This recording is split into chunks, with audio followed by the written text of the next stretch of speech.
ओम नमो भगवते वासुदेवाय। ओम नमो भगवते वासुदेवाय। 12.3 and 4 today. Is it sure? Okay. Live कर दिया आपने? सो हम आज पढ़ेंगे श्रीमद् भगवद गीता यथारूप से अध्याय 12 श्लोक क्रमांक 3 और 4। यस। ये त्वक्षरम अनिर्देशम अव्यक्तम पर्युपासते सर्वत्र गम अचिन्त्यम च कूटस्थम अचलम ध्रुवम सन्नियम्येन्द्रियग्रामं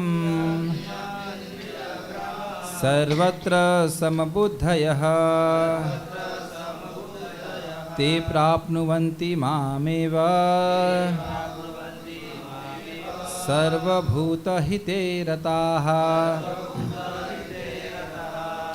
लेकिन जो लोग अपनी इंद्रियों को वश में करके तथा सबों के प्रति समभाव रखकर परम सत्य की निराकार कल्पना के अंतर्गत उस अव्यक्त की पूरी तरह से पूजा करते हैं, जो इंद्रियों की अनुभूति के परे है, सर्वव्यापी है, अकल्पनीय है, अपरिवर्तनीय है, अचल तथा ध्रुव है, वे समस्त लोगों के कल्याण में संलग्न रहकर अंततः मुझे प्राप्त करते हैं।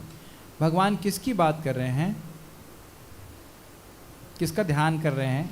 करने के लिए कह रहे हैं? माइक आप लोगों का चालू है? माइक चालू है? माइक पे पूछिएगा, बताइएगा। इसको शायद गेन थोड़ा सा कम करना पड़ेगा स्पीकर से। एक मिनट बोलने दीजिए। बोलिए आपको नहीं बोला। भगवान जो है, जो अपना ही ध्यान करने के लिए बोल रहे हैं, क्योंकि भगवान ही निराकार हैं और सर्वत्र इंद्रियों से परे हैं। इसीलिए मैंने प्रश्न किया था। तो क्या भगवान अपना ध्यान करने के लिए बोल रहे हैं यहाँ पे, या ब्रह्म का ध्यान करने के लिए बोल रहे हैं? तो भगवान का ही तो। हाँ ठीक है, लेकिन भगवान का ध्यान नहीं कर रहे हैं। भगवान का ध्यान कौन कर रहे हैं? पिछले वाले श्लोक में जो लोग अपने मन को मेरे साकार रूप में एकाग्र करते हैं। तो देखिए, लेकिन बोलने का अर्थ क्या है? लेकिन बोलने का अर्थ है कि ये लोग हीन हैं। और इसमें लिखे हुए हैं 2 श्लोकों की चर्चा करेंगे, जो इस बारे में चर्चा होगी, मतलब इस पद्धति की चर्चा होगी। इसलिए हम आज 3, 4 और प्रयास करेंगे 5 की चर्चा करने के लिए। तो आप देख सकते हैं कि मुझे प्राप्त करते हैं, इसका अर्थ क्या है? ब्रह्म को प्राप्त करते हैं। भगवत धाम की प्राप्ति इस प्रकार की साधना से नहीं होती है, क्योंकि हमने 11वें अध्याय में स्पष्ट पढ़ लिया था, भक्त्या माम अभिजानाति यावन यश्चास्मि तत्त्वतः ततो ज्ञात्वा। यही तो है, विशति तदनंतरम। हाँ, तो हम भगवान में व्यक्ति प्रवेश करता है या भगवान के धाम में प्रवेश करता है जब वो भगवान को तत्व में जानता है, और तत्व में तभी जानेगा वो भगवान की भक्ति करे। ये भगवान की भक्ति नहीं है।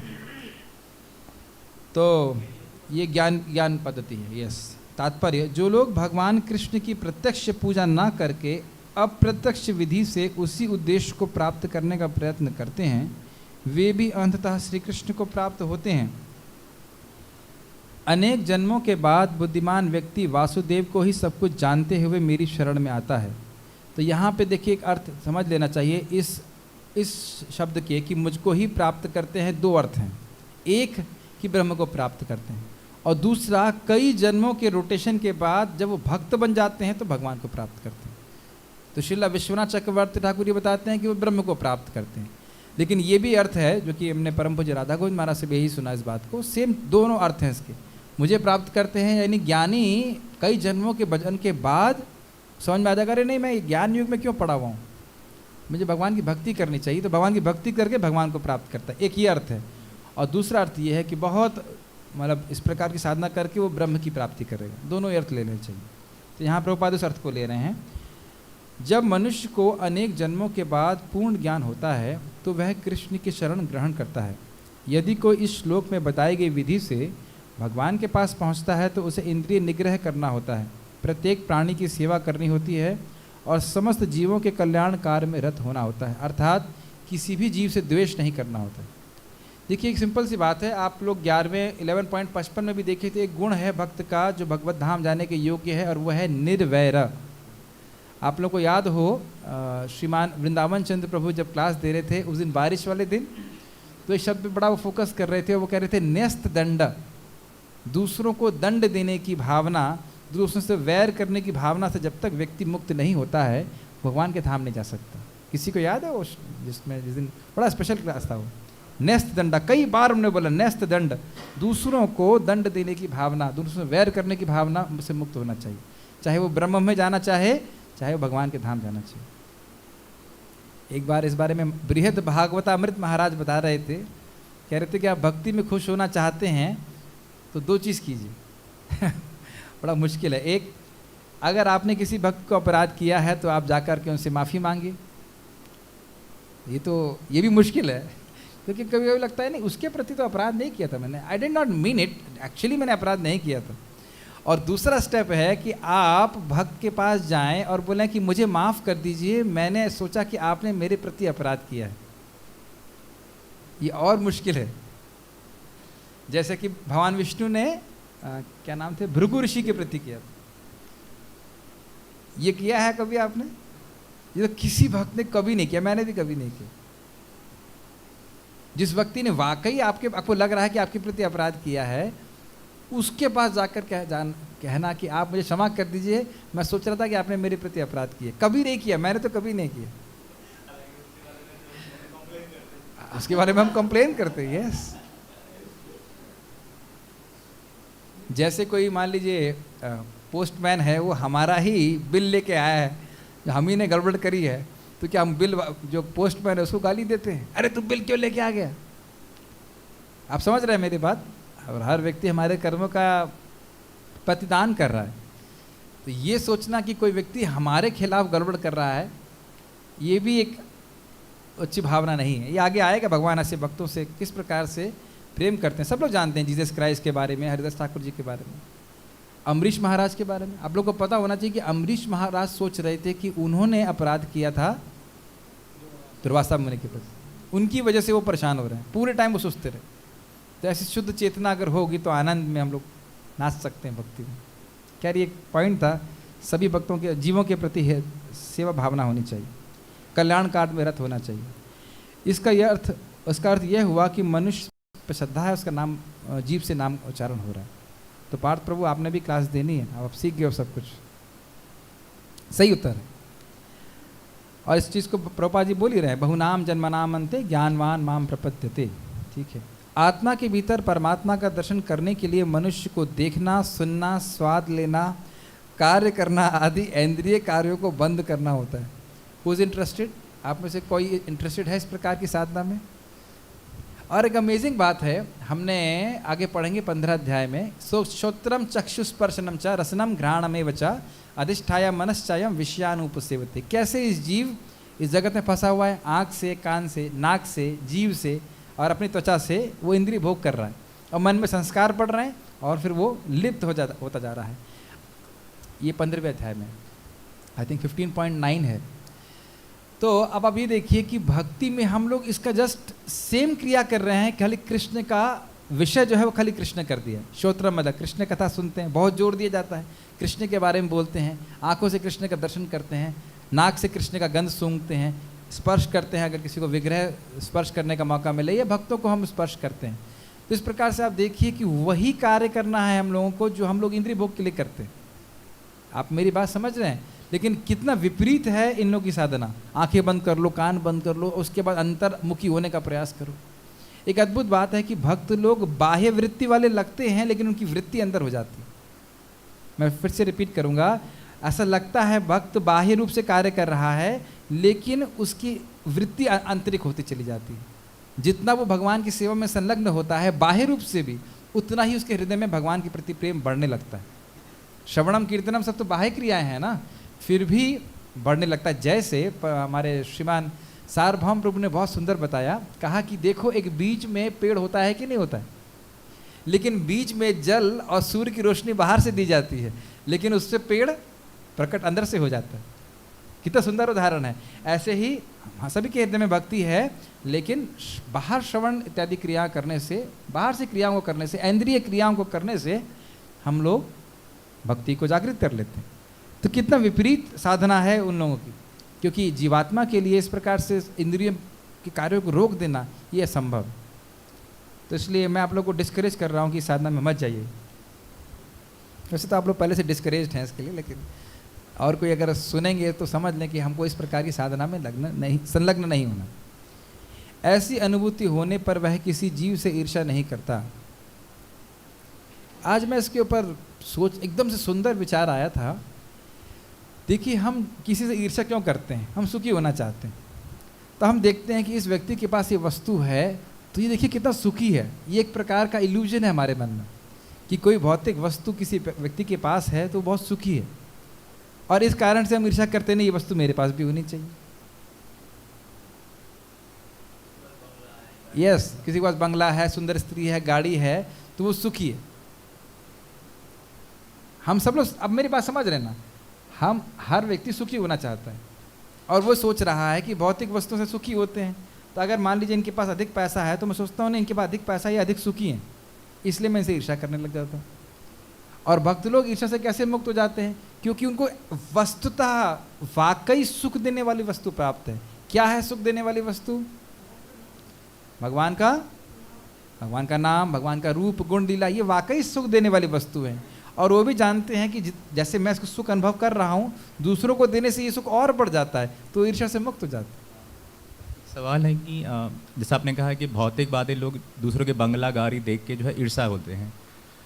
भक्तों के पास ऐसा कुछ भी नहीं होता, लेकिन फिर भी भक्त एक दूसरे से ईर्ष्या करते हैं। इसका क्या कारण है? नहीं, जनरली बहुत सारे भक्तों के उदाहरण है, जैसे कहते हैं कि वो भक्त मुझसे जेलस करता है, ये जेलस। अगर आप प्रसादम आज आपने पाया कि नहीं पाया? आज दोपहर में प्रसादम पाया था ना, तो आप जब पूरा पेट भर गया था, उसके बाद भी आप चिंता करते हैं कि दूसरे को प्रसादम मिला कि नहीं मिला? क्षमा कीजिएगा, दूसरे को आइटम क्या मिला नहीं मिला। जैसे हमारे केशव प्रभु ने सर्विंग कर रहे थे, तो उन्हें खूब सारा सलाद वलाद जो मुझे चाहिए था वो मुझे सब दे दिया। अब बगल में ये अपनी प्लेट में क्या खा रहे हैं, मुझे क्या फ़र्क पड़ता है? तो अगर हम भक्ति में तृप्त हैं तो जेलस होने का क्या मतलब है? उल्टा, जितना हम भगवान की भक्ति में प्रगति कर रहे हैं, और अगर आप जितना दूसरों की मदद करने का प्रयास करेंगे, आपके पास वो और बढ़ जाएगा। जैसे अगर मैंने आपको एक एप्पल दिया और मेरे पास एक एप्पल था, तो कितने एप्पल बचे मेरे पास? प्रभु जी उत्तर?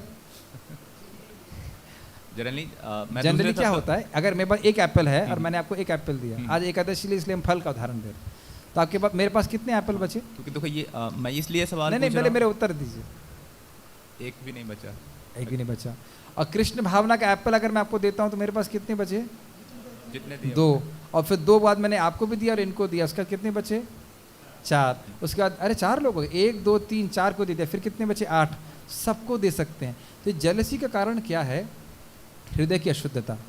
अगर कोई व्यक्ति भगवान का नाम प्रचार कर रहे हैं, भक्ति का प्रचार कर रहे हैं, तो अच्छे भक्त सुखी होते हैं।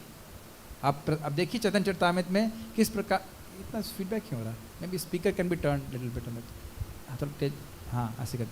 तो आप देख सकते हैं श्रीला रूप गोस्वामी नए भक्त हैं कंपैरेटिवली, और उनकी कविता की प्रशंसा महाप्रभु सब सीनियर भक्तों के सामने कर रहे हैं, जानबूझ करके, ये चेक करने के लिए कि क्या सीनियर भक्त भी प्रसन्न होते हैं। और वो बड़ी हृदय से प्रशंसा कर रहे हैं। रामानंद राय जी, स्वरूप दामोदर, सब लोग बड़ी हृदय से प्रशंसा कर रहे हैं।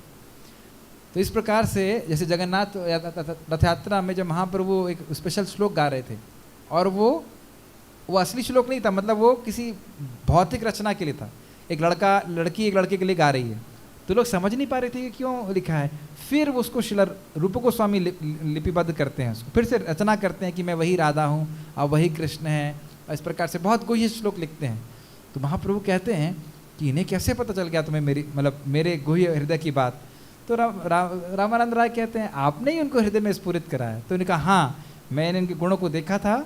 देखिए महाप्रभु गुणगान करें, मैं इनके गुणों को देखा था, और जब मैंने इनको आलिंगन किया तो मैंने इनको शक्ति संचार किया। तो ऐसा नहीं कि रामानंद राय को कोई द्वेष हो रहा है। तो ये हृदय की अशुद्धता के ये सारे जो हैं बहुत शुद्ध भक्त हैं, लेकिन हम जब कनिष्ठ स्तर पे हैं, बहुत निम्न स्तर पे हैं, तो ऐसी बहुत सारी बातें मैं बहुत ज़्यादा एक्सप्लेन करने के और ऐसी बहुत सारी बातें आप भी इस बात को समझते हैं कि अगर किसी को कोई पोस्ट ही मिल गया तो जेलसी होती है, या आज ही मुझे एक भक्त बता रहे थे कि बांग्लादेश से जाना ठीक ही हुआ, अच्छा ही हुआ, और बहुत बहुत सारी ऐसी बातें हैं। देखिए जो तो भक्त देखो, कम से कम इसलिए ये मेरे अंदर नहीं है, लेकिन मैं जनरली सवाल वो करता हूँ कि जो सबके हित के लिए हो। हाँ मैं समझ गया, लेकिन देखिए कनिष्ठ भक्त को इसीलिए श्रेष्ठ वैष्णवों के संरक्षण और शिक्षा की जरूरत है। जब वो बार बार सुनेगा कि मुझे द्वेष नहीं करना चाहिए तो सोचने लग जाएगा अरे हाँ मुझे द्वेष नहीं करना चाहिए। और जब हमेशा कनिष्ठों के बीच में रहेगा तो फिर वो कहेगा अरे तो बढ़िया, ये भी निंदा कर, बहुत अच्छी बात आप बोल रहे हो, क्योंकि जब हम भक्तों का ही हित नहीं चाहें तो फिर हम अन्य जीवों का हित कैसे चाहेंगे। और जब तक ये भावना नहीं रहेगी तब तक नाम में रुचि आने का संभावना एब्सोल्युटली ज़ीरो, नहीं आ सकता। हमें बिल्कुल प्रयास करना पड़ेगा, भगवान से प्रार्थना करनी पड़ेगी। आचार्यों ने प्रार्थना करी है, क्या है वो, सम्मान यथा यथा सकल सम्मान कौरते शक्ति देहो नाथ यथा यथा तबे तो गाई वो हरि नाम सुखे अपराध हता। जब तक हम प्रभुपाद जिसको बोलते हैं स्पष्ट कि अगर कोई व्यक्ति नम्र है तो उसके लिए हरि नाम की जप करना बहुत आसान हो जाता है। आप चाहते हो आसान हो जाए या स्ट्रगल करना चाहते हैं जीवन भर? सब चाहते हैं कि आसान हो जाए। तो इस द्वार के बिना आप अंदर नहीं, हम लोग अंदर नहीं घुस सकते हरि नाम। तो हरि नाम के जप के साथ साथ ये अभ्यास भी करना है कि सभी के हित के लिए सोचें। ठीक है, इस परिस्थिति में हमारे लिए सबसे सेफेस्ट क्या करें हम, क्योंकि प्रणादपि कुछ ना कुछ तो हमें सुनिचि आइडियल बनाना पड़ेगा। तरुण- जब अब आइडियल ही लोग बहुत सुंदर। एक सेकंड, कोई ना कोई आइडियल बनाना पड़ेगा। जरूरी नहीं है कि जो हमारे बगल में रहने वाला भक्त है वो हमारा आइडियल है। क्योंकि जिस मंदिर में है तो ना जाहिर सी ना बात- ना ना ना ना ना ना, ये गलत है। कोई ना कोई आइडियल हमको बनाना पड़ेगा, इसका मतलब ये नहीं कि मेरा पड़ोसी मेरा आइडियल है। ये बहुत गलत है। क्योंकि आपको आइडियल मिल जाएंगे श्रीमद् भागवतम में, चैतन्य चरितामृत में, और उनको सुनने से हमें हृदय में इंस्पिरेशन होती, काश हम भी ऐसे बन सकें। क्योंकि मंदिर के आसपास ही जो लोग हैं वही तो आपको इंस्पायर करते हैं। मतलब नहीं, वो है, ऐसा वो नहीं, चैतन्य ऐसा चरितामृत में भी है, ध्रुव महाराज, प्रहलाद, या जो भी भक्तों के चरित्र है, लेकिन बहुत सारा इन्फ्लुएंस तो हमें अपने आसपास के लोगों से ही मिलता है। इस बात को आप एग्री करोगे? जब हमें खराब उदाहरण मिले तो हमें सोचना चाहिए कि हमें ऐसा नहीं बनना है। जैसे अगर आप रास्ते पे जा रहे हैं और किसी का एक्सीडेंट हो जाए तो आप कहेंगे अरे मेरा भी एक्सीडेंट होना चाहिए। क्या हम ऐसा सोचते हैं? नहीं, हम सोचते हैं ये व्यक्ति एक्सीडेंट कर रहा है, ये ध्यान नहीं दे रहा, मुझे सावधान होना है। देखिए बहुत सिंपल सी बात है। आज तक आप में से बहुत कम लोग देखते होंगे कि बगल वाले को क्या है प्लेट में। अगर आपके प्लेट में सब कुछ आ गया जो आपके पास है तो व्यक्ति को समझ में आना चाहिए। ये बात इंपॉर्टेंट है कि हमें अपनी भक्ति करनी है, हमें प्रगति करनी है। मुझे कृष्ण को प्रसन्न करने के लिए, राधा रानी को प्रसन्न करने के लिए, प्रभुपाद को प्रसन्न करने के लिए इस्कॉन में ज्वाइन हुआ हूँ, भक्तों के संग में आया हूँ। अब अन्य लोग नहीं समझ पा रहे हैं तो it is not my concern. हमारे पंकज आंगिर प्रभु बहुत अच्छा बोलते हैं, circle of concern, circle of influence. जिन लोगों को आप प्रभावित कर सकते हैं उनके बारे में चिंता करिए, दुनिया के बारे में चिंता मत कीजिए कि वो ऐसा क्यों कर रहा है, वो ऐसा क्यों कर रहा है। उनको शिक्षा प्राप्त नहीं है। हर जीवात्मा शुद्ध है। अब वो उसको शिक्षा प्राप्त नहीं है, ट्रेनिंग प्राप्त नहीं है, तो नहीं समझ पा रहा है तो अलग बात है। ठीक है, थ्रू तो मैं जैसे हम लोगों को पता चल जाता है कि अच्छा बुरा क्या है। तो हम लोग चिंता क्यों कर रहे हैं? आप बहुत सारे भक्त हैं जो मतलब इतने विवेक भी नहीं है कि किसके प्लेट में क्या है वो देखना ही है। मुझे तो आप छोड़ दीजिए ना उनको। जिन लोगों को, जो लोग आपकी शिक्षा ग्रहण नहीं करेंगे, जो लोग आपकी शिक्षा ग्रहण नहीं करेंगे उनको शिक्षा देने से फ़ायदा नहीं है। ये बहुत ध्यान रखना चाहिए। जैसे देखिए मैं फ्लाइट में गया था, जाते समय कोई ऐसा नहीं था जो मेरी बात सुन सके, और लौटते समय एक व्यक्ति मिल गया तो कम से कम मैंने 1 घंटा उसको प्रचार किया। तो अगर वो सुनना ही नहीं चाहता है तो क्या बोलना चाहिए? ठीक है प्रभु जी। हाँ। जैसे ये प्रभु जी बोल रहे हैं कि भक्तों के पास कुछ नहीं होता है, वो उनमें भी देखते हैं कि वो ईर्ष्या करते हैं, द्वेष करते हैं। मतलब भक्त मतलब शुद्ध भक्त। जैसे एक श्रीमान रामानंद प्रभु बोलते हैं पूना के कि भक्त मतलब शुद्ध भक्त, और घी मतलब शुद्ध घी। ऐसा नहीं कि डिब्बे पर लिख दिया अपना शुद्ध घी है तो घी है। इसी प्रकार हमने अगर कपड़े पहन लिए तो हम भक्त नहीं, हम साधक हैं। तो भक्त अगर भक्त होता है वो इनमें दोष नहीं देखता है, नहीं ईर्ष्या करता है। मतलब हम अभी प्रयास कर रहे हैं, हमें अपने आप को भक्त भी नहीं समझना। देखिए ये भी इंटरेस्टिंग पॉइंट है आज जो प्रभु जी ने बोला है कि व्यक्ति जा किस डायरेक्शन में रहा है। प्रभुपाद जी बोलते हैं सबसे पहले व्यक्ति को सत्वगुण में आना पड़ेगा, और उसका अर्थ है कि हमें चैतन्य होना होगा हम कर क्या रहे हैं। और ये एक आप अनुभव करेंगे कि काफ़ी कमी रहती है कि हम लोग क्या कह रहे हैं, क्या बोल रहे हैं, इससे दूसरों पे क्या प्रभाव पड़ेगा, लोग सोचते नहीं। कोई बात नहीं। मेरी माता जी बहुत सिंपल बात बोलती, सिंपल सी बात, मम्मी की टॉक्स, जिसके पास जितनी बुद्धि होती है वो उतना बोलता है। बहुत अच्छा है, like hitting the nail on the head, जिसके पास जितनी बुद्धि है उतना बोलता है। तो इसलिए इसके बारे में चिंता नहीं करना चाहिए, हमें अपने सुधार के बारे में सोचना चाहिए। ये देख लेना चाहिए कि ऐसा उदाहरण हमको नहीं बनना। जैसे आप कल सुबह अगर भक्तों को सोता हुआ देखेंगे तो आप कहेंगे अच्छा ये सोने का समय था, मुझे तो पता ही नहीं था, 5:30 से 7:30, वेरी नाइस, मेरा पिलो कहाँ पे है। क्या हम इस प्रकार से सोचते हैं? क्या आप इस प्रकार से सोचते हो? नहीं सोचते। हम अपना भजन करें, भक्ति से करें, और जो लोग इनको हम प्रभावित कर सकते हैं उन्हें करना सिखाएं। ठीक है, ये प्रैक्टिकल है हमारा। आत्मा के भीतर परमात्मा का दर्शन करने के लिए मनुष्य को हो गया, ठीक है, तभी वह जान पाता है कि परमात्मा सर्वत्र विद्यमान है। ऐसी अनुभूति होने पर वह किसी जीव से ईर्ष्या नहीं करता, उसे मनुष्य तथा पशु में कोई अंतर नहीं दिखता, क्योंकि वह केवल आत्मा का दर्शन करता है, बाह्य आवरण का नहीं। लेकिन सामान्य व्यक्ति के लिए निराकार अनुभूति की यह विधि अत्यंत कठिन सिद्ध होती। ये ध्यान देना चाहिए कि भक्ति के प्रगति में अपने आप ही इस प्रकार की भावना जागृत हो जाती, जिसमें व्यक्ति ये देखता है कि क्या है, सभी जीव भगवान के अंश हैं, उनके दास हैं, और जैसे भगवान उनको प्रेरणा दे रहे हैं उसके अनुसार वो कार्य कर रहे हैं। तो ना तो किसी से द्वेष करता है और ना किसी से राग करता है इस प्रकार से।